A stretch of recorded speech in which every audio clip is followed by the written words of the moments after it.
We're going to have a prayer vigil this coming Saturday. It starts at 8 a.m. and it goes till 8 p.m. So 12 hours of continuous prayer. Now, I know this is something new for our church.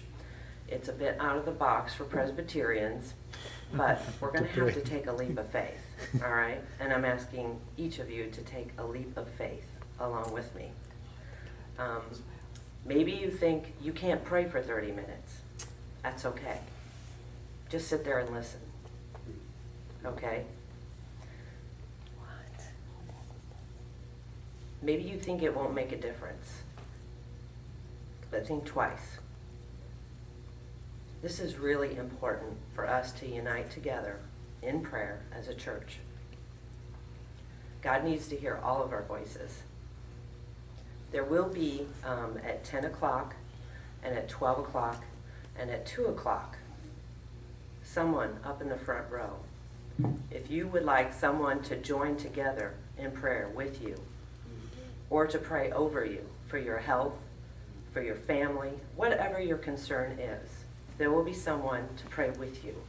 If you want someone to join you and agree with you in prayer, that person will be available at 10, at 12, and at 2 for an hour. If you don't know what to pray for, there will be suggestions as you walk in. There's nobody going to be up here speaking during this prayer vigil. It's just all about praying. I encourage you to come to the church and do this, but you do not have to. If you're bound to your home or you can't get there, it's all right. Pray for that half an hour that you sign up for, or hour, or whatever time slot that you would like to pray for. Pray at home. We will send out that list via email for those of you who are at home, but I encourage everybody to participate so the Lord can hear us in one big prayer. And you will take that list and pass it around during that. Okay. I will. Thank you. I will try to. It's not ready yet. No, hold on. We have the prayer list. It's up in the narthex. And those of us who are the most spiritual, of course, signed it at the top first.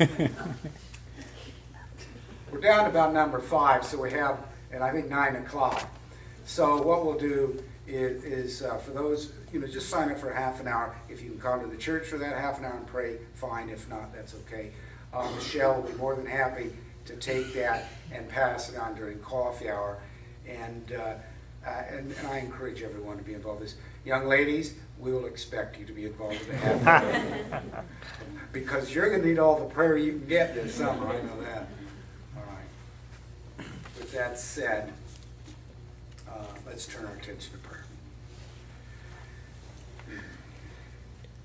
Gracious and heavenly God, we come to you grateful, thankful that you've seen us through a good spring. You've seen us through school years. You brought us to this time of refreshment and relaxation. And we recognize that a great number of our members are on vacation today or preparing for important events or camping, whatever. And we're grateful that they have the opportunity to be about that work and that joy. We're grateful also that you have assembled us here today, and we're grateful for this wonderful church. Gracious and heavenly Christ, we're also mindful that when we lift up our prayers to you, you do listen and you do respond. And we're thankful for that, and because of that we can pray boldly in your name, and we can pray with confidence. And so it is, we come to you with these prayer requests. They're varied. And we would ask that you would hold them in the hollow of your hand.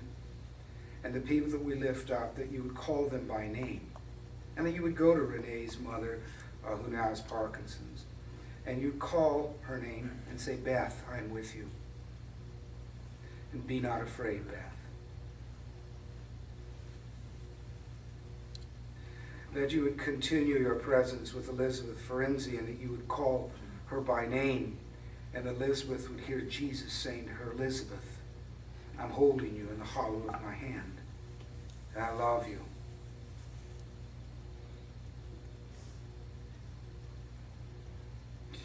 That you would be with a friend of the Hamels, Rexy, and that you would ask that even now he might hear Christ call his name.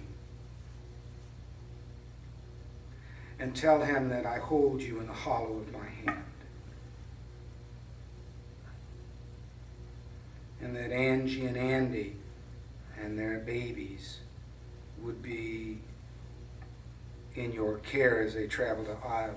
And that you would be with my mother in this interesting time in her life. And that you would abide with her. I would pray that. I ask that you be with Michelle's father, and that you would restore him to a measure of good health. And I would ask you that you be with Leslie, whose husband Bruce died suddenly.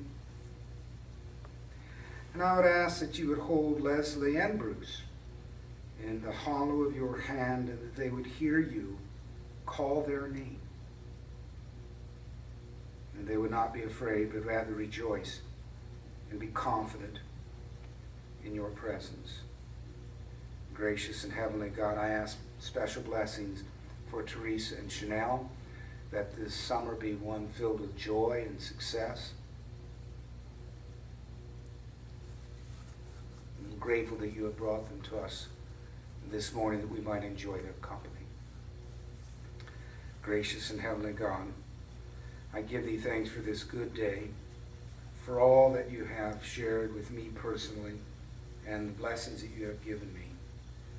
And I would pray that I would return those blessings to those that I serve, always in your name, and always in the name of the one who taught us to pray this. Our Father, who art in heaven, hallowed be thy name. Thy kingdom come, thy will be done, on earth as it is in heaven. Give us this day our daily bread, and forgive us our debts, as we forgive our debtors.